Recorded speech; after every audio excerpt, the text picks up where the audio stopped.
amigo sombrio, tudo bem com você?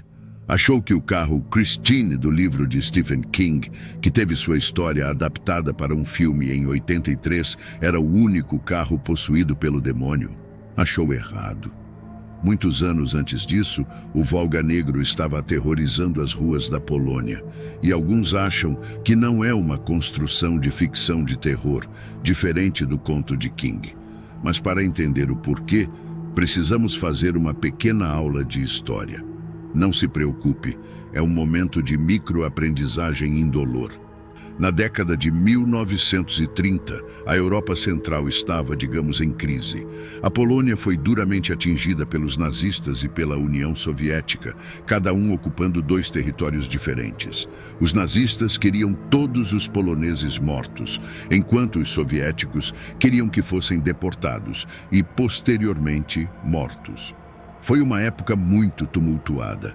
Terminada a guerra, a resistência polonesa ajudou a derrotar os alemães. Uma nova era nasceu, a era comunista. Deixando de lado uma longa explicação sobre hijinks político, haviam organizações chamadas de polícia secreta que ajudavam a manter autocratas ou políticos com poder supremo no cargo. Uma dessas forças foi chamada de NKVD. Trabalho deles: repressão política. Entre 52 e 89, a Polônia foi governada por um governo comunista. O que isso tem a ver com um carro demoníaco, você pergunta?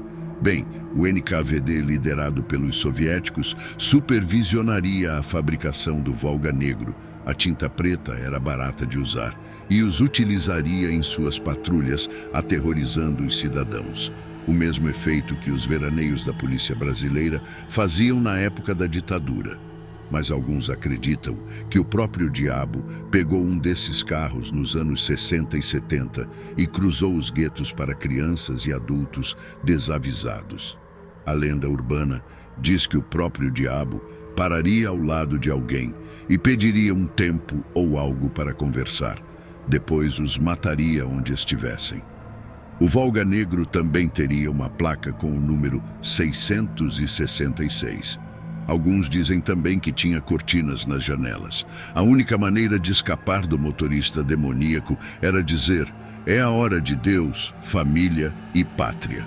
E o veículo simplesmente desapareceria. Algumas histórias afirmam que o motorista não o mataria na hora, mas dizem que você morreria na mesma hora no dia seguinte. Outra versão da história, talvez mais realista, mas conspiratória, diz que os carros fariam o mesmo. Mas não era o diabo no banco do motorista, mas agentes da KGB que sequestravam crianças e roubavam seu sangue e órgãos para o mercado negro ocidental. Temos centenas de lendas sobre os experimentos feitos por cientistas alemães naquela época, como o estudo do sono. Um filme de 73 foi feito dessa versão da história, chamada apropriadamente Volga Negro. Após o lançamento do filme na Polônia, ele foi rapidamente banido.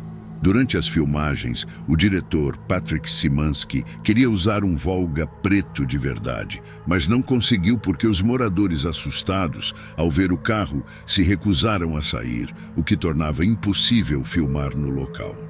No final, Szymanski nunca mais fez outro filme, culpando o Volga Negro por ser amaldiçoado.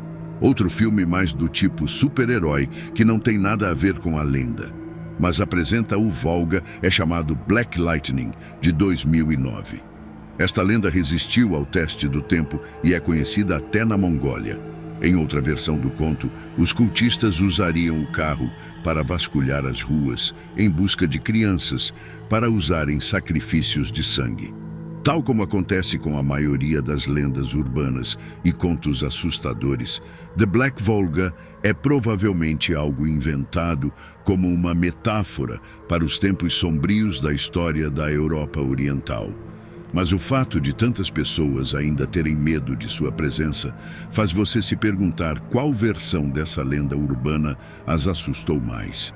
Essa lenda teria inspirado o Stephen King e outros escritores, pois temos o sensacional filme The Car, A Máquina do Diabo, que é protagonizado por um Lincoln Continental customizado. Um filme sombrio e que teve uma continuação bem menos expressiva. Também temos lendas reais do Porsche de James Dean, que seria amaldiçoado, causando tragédias para todos que tiveram contato com ela, e da Williams FW16, que era o carro pilotado por Ayrton Senna no dia da sua morte. Bem, o que sabemos é que existem muitos acontecimentos sem explicação e que objetos inanimados são frequentemente associados à possessão demoníaca, como bonecas, cadeiras, caixas, geladeiras, sofás e pneus. Se tiver oportunidade, assista o filme The Rubber, que saiu no Brasil como O Pneu. Fiquei pensando, já pensou se o Volga Negro estivesse equipado com esses pneus? Ai, nem os exorcistas do Vaticano resolveriam. E você, acredita que algum objeto inanimado possa ser possuído? Deixe sua opinião nos comentários e até o próximo vídeo. Gostou do nosso conto de hoje? Então comente, compartilhe, curta, inscreva-se e ative as notificações. Quer colaborar conosco? Envie sua história e a produziremos no canal. O próximo conto pode ser o seu.